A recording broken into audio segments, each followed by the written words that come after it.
Love Never Fails, heard daily on Bible School Radio, 91.3 KDKR Decatur, Dallas, Fort Worth, and on 91.3 KYJC Commerce. Portions of KDKR's daily programming do not necessarily reflect the views of the management or staff. Prudent Money with Bob Brooks is sponsored by the Prudent Money Foundation on 91.3. Well, the IRS corrects 14 million tax returns. Today we're going to take a look. Stay tuned for Prudent Money.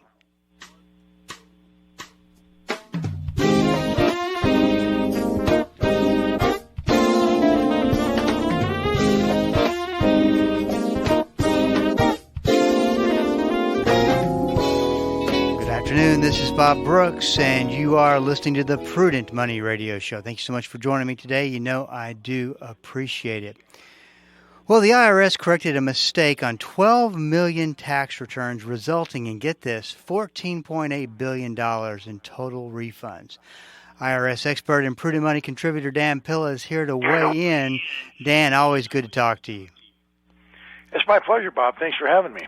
So tell me this real quick, Dan. How cold is it in Minnesota right now? I'm just curious. Actually, right now at the moment, Bob, it's about 35 degrees.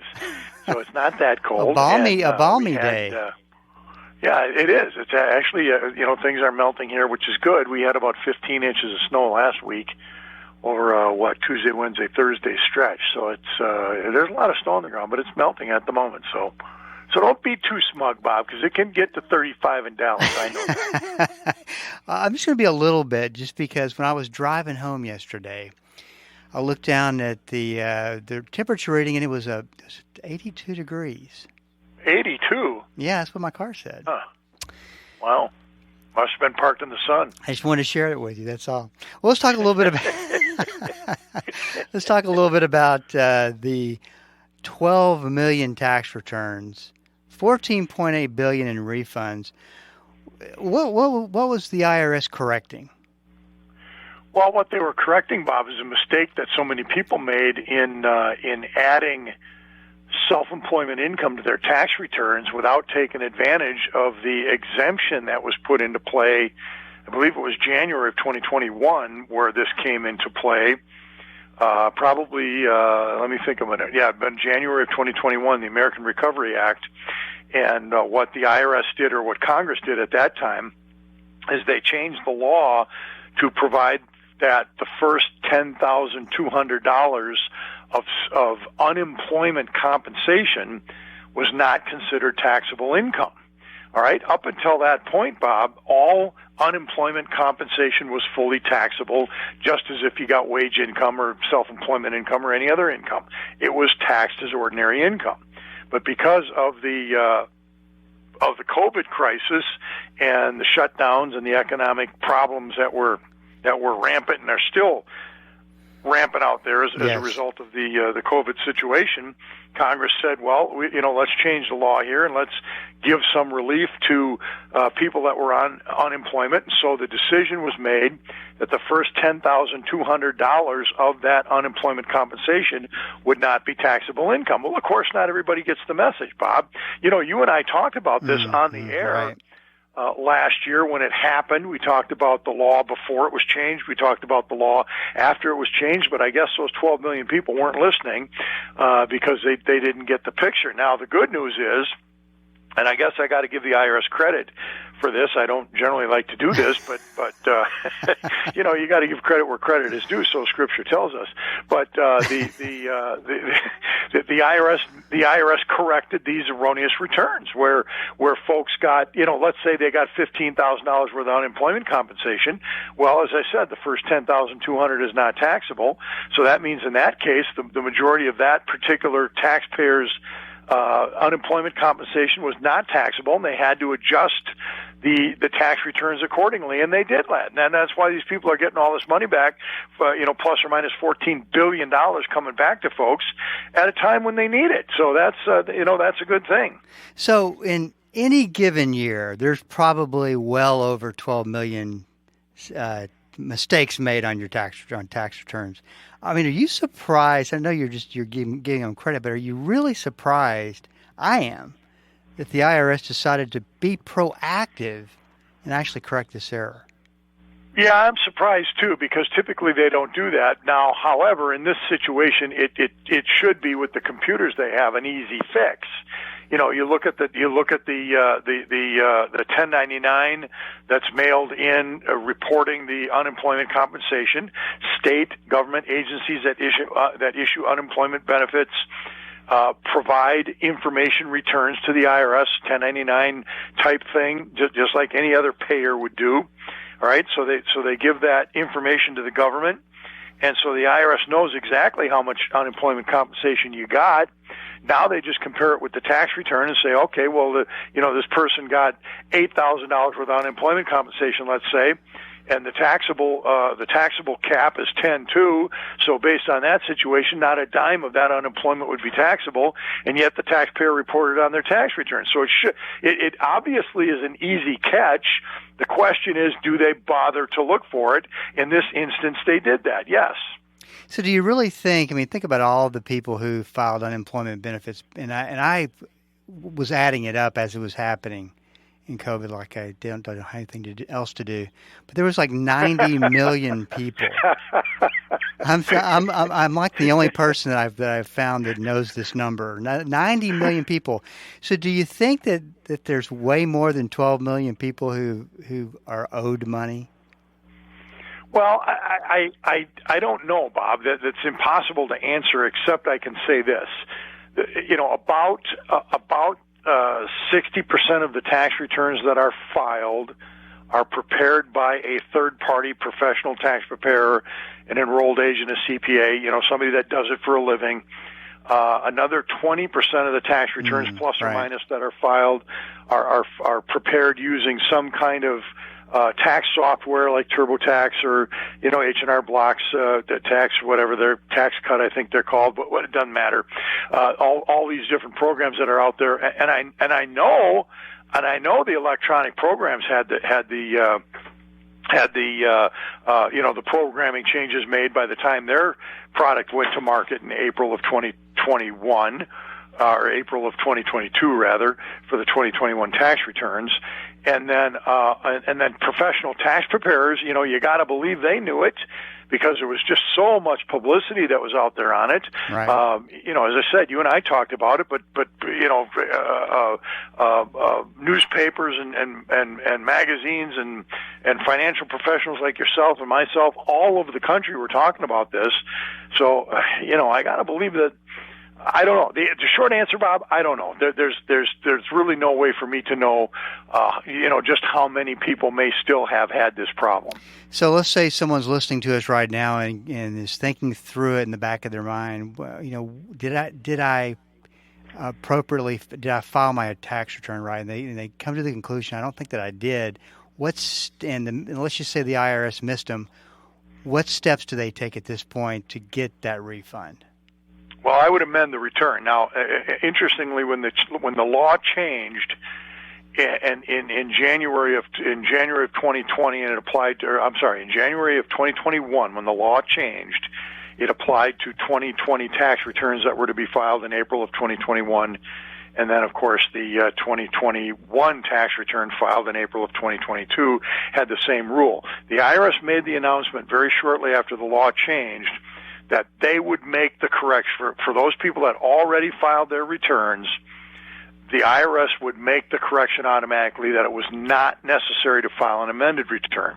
However, if you made the mistake, if you look back at your return and you see that you made the mistake and the IRS has not automatically corrected it, now you would file an amended return, a Form 1040-X, and you'd remove the self-employment income up to $10,200 from your tax return, and that would reduce your tax liability. Now, you have 3 years, Bob, from the date the return is filed in which to amend it. So you got plenty of time to do it, but what the heck? If the IRS is holding your money, there's no point in waiting. In fact, it's foolish to wait. Get the thing amended as quickly as you can. And another reason to amend it quickly is if you don't e-file an amended return, and you paper file the return, it's taken the IRS many months, Bob, to process these paper file tax returns. You know, it's taken. Well, put it this way: I had a client here that I'm working on a situation now for a client that paper filed tax returns in probably July of 2021. You know, maybe June of 2021.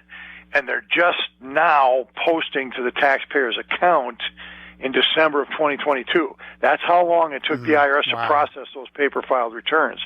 So if they're holding your money, you know, why would you, you know, it's bad enough to overpay your taxes in the first place.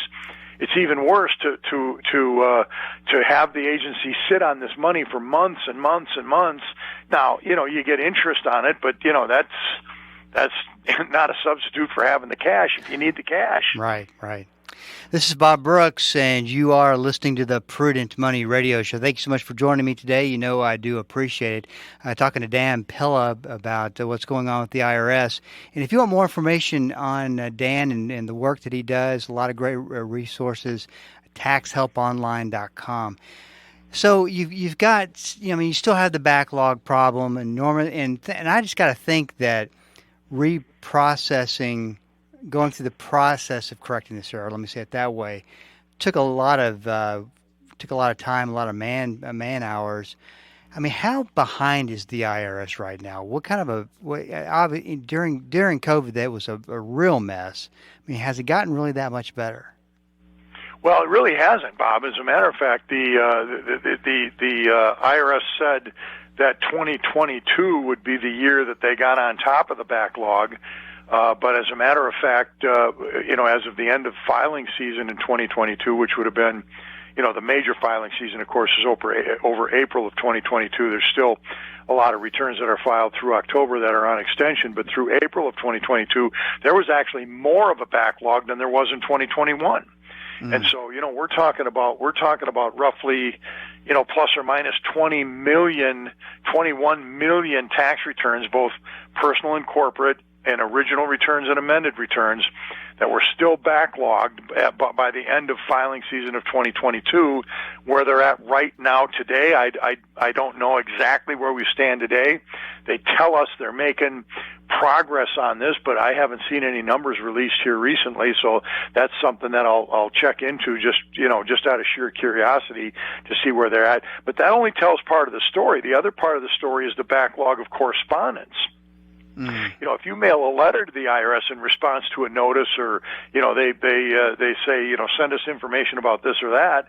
Well, it's taken 8 to 10 months to process these letters that folks are sending in, and so you know that's another, I don't know, 5-6 million letters that are backlogged. That's taken the agency, as I said, you know, 6, 7 months, 8 months to process. So you know, between the two, there's upwards of 30 million documents that need to be processed that are sitting in mail bins someplace. I mean, it's really a serious problem. There's no doubt about it. You know what's interesting in your article at the National Review, you talked a little bit about the number of employees. 30% of the workforce is eligible to retire. That you wrote this at the end of 2023. I got to think that if I've put my time in with the IRS, it's got to be really stressful to work there. I've got that good government pension built up. I think I'm going to take my retirement and go elsewhere. Can you imagine a large percentage of the employees retiring in a single year and leaving them with even less manpower to tackle the backlog? Yeah, that's exactly right, Bob. The IRS currently has roughly 82,000 full-time employees working for it at this point in time. For reference, their high water mark, which is probably around the middle of the first decade of this century, so let's say 2005, somewhere in there, the high water mark was about 104,000 employees roughly. So they're down considerably. Now they're up from what they were just 4 or 5 years ago. But still, they're down in terms of the workforce. And you're right, according to the National Taxpayer Advocate, about 30% of the IRS's workforce is going to be eligible to retire this year, by the end of this year, 2023. The numbers are 26, 27%, something like that. Pretty high right. Percentage. Now they're doing their best to hire folks and get new folks in. But these experienced people are retiring, and it is a problem. There's just no question about it. And you're 100% right. The IRS employees that I talk to, and I talk to a great deal of them, as you know, in the work that I do with defending taxpayers with collection problems, audits and collection problems, those folks that have been around a long time, Bob, I'm telling you, they're counting down the days, man. It's been a tough run. It's been a tough run with the IRS for the last, 5 or 6 years, and the last 2 years in particular. And it's a difficult place to work. Of the 15 or 16 top largest, the 15 or 16 largest federal government agencies, the IRS scores very low on the list of agencies that people want to work for.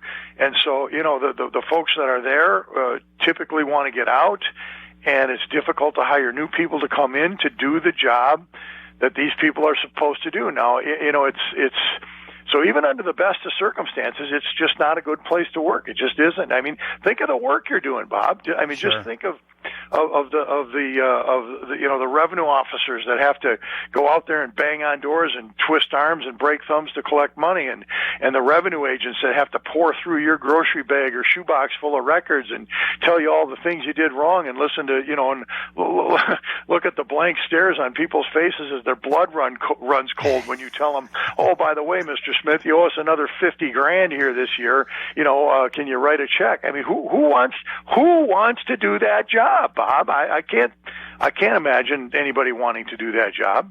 Well, and you didn't even say the biggest thing is to understand, at least to understand the tax code. I mean, that's got to be. Oh yeah. I mean, and that's the thing about the new employees that are coming in.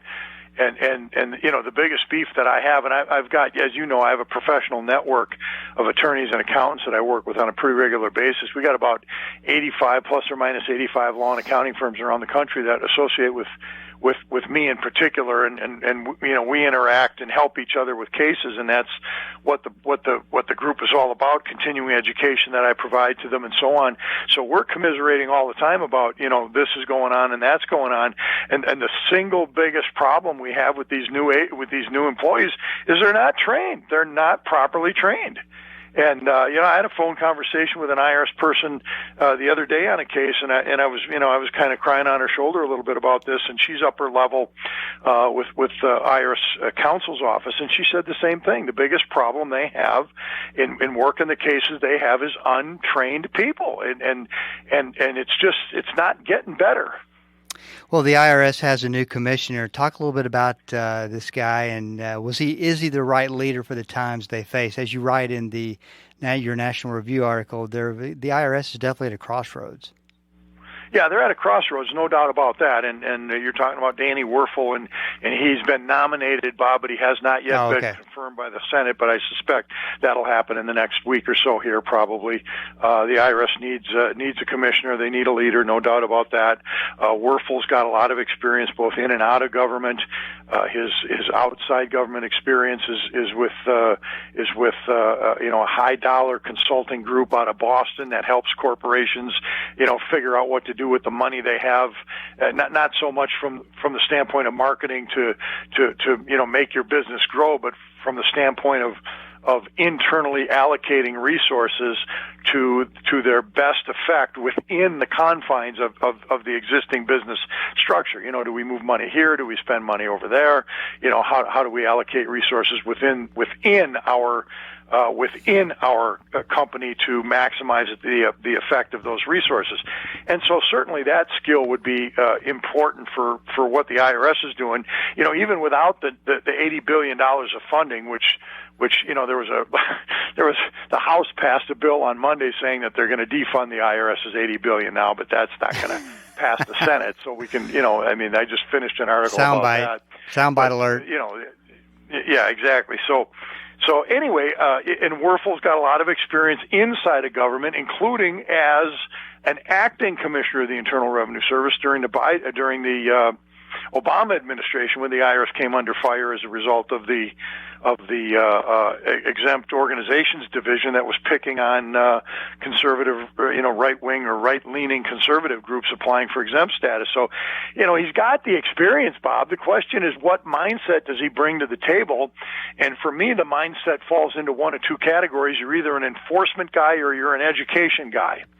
And I'm all about taxpayer education. I think the overwhelming majority, I shouldn't say overwhelming. I rephrase that and say a great part of the IRS's resources and actions should be in taxpayer education, outreach, taxpayer assistance, helping people comply with the law, rather than grinding people into powder when they don't comply.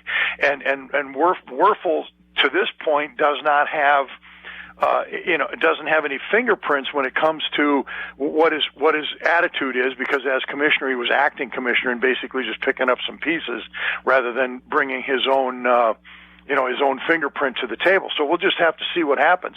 But I challenged him in my National Review article, and folks can go to nationalreview.com and type my name, Daniel Pilla, in the search box and get my article on the challenges for the new commissioner, and you'll see what I'm talking about. I challenge him to focus on taxpayer education and assistance, not on enforcement. We'll see if he does it. Well, what's interesting, and we got about a minute left. This one little tidbit that you wrote in your article, you said that former national taxpayer advocate Nina Olson has repeatedly pointed out that 98% of all federal revenue is paid by the government voluntarily, that is, without the need for IRS intervention. That kind of blows a hole in the notion that there's all these rich people cheating. Yeah, it does. It absolutely destroys that notion, Bob, for sure. And this is not a new statistic. This has been out there in the literature for years and years, that the overwhelming majority of American citizens do not want to get sideways with the IRS. They want to pay what they owe and not have to worry about a letter in the mail from the IRS. Nobody wants that worry, and so people pay the taxes they owe to the extent that they can figure out what it is, and that's what the problem is. We got a tax code that's 4 million words. It's changed more than 6,000 times since 2001 alone, and people don't know what they're supposed to do. This is Bob Brooks, and you are listening to the Prudent Money Radio Show. Thank you so much for joining me today. I do appreciate it. If you want more information on Dan, you can go to his website, taxhelponline.com. And let me ask you a question real quick, Dan. What book would you specifically point out to be a good book as we're going into the tax season that might be the most helpful? Yeah, I would say the IRS Problem Solver, Bob, yes, would be the most helpful. It's the broadest application for folks that don't necessarily have a problem with the IRS and want to keep it that way. So that book, incidentally, was ranked by the Wall Street Journal as the #1 tax book in America. It's called the IRS Problem Solver. Great information, Dan, and we'll look forward to talking to you next month. All right, my pleasure, Bob. This is Bob Brooks, and you are listening to the Prudent Money Radio Show. Thank you so much for joining me today. It's all about being educated when it comes to dealing with the IRS. It's just information people don't know, and what a great situation it would be if the IRS would correct that problem. And because there are a lot of rules, a lot of regulations that are written to protect you when it comes to dealing with the IRS that most folks don't even really know about it, and some very good things to know. This is Bob Brooks. You got a question for me, please go to the website at prudentmoney.com and send it in, because we are all out of time. Till we do meet again next time, keep the faith and have a great rest of the day.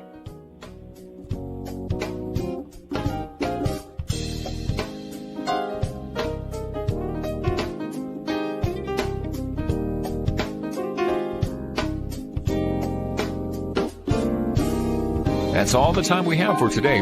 Questions or comments for Bob, or to find out more great information like what you've just heard, visit www.prudentmoney.com. Be sure to join Bob Brooks again for the next edition of Prudent Money.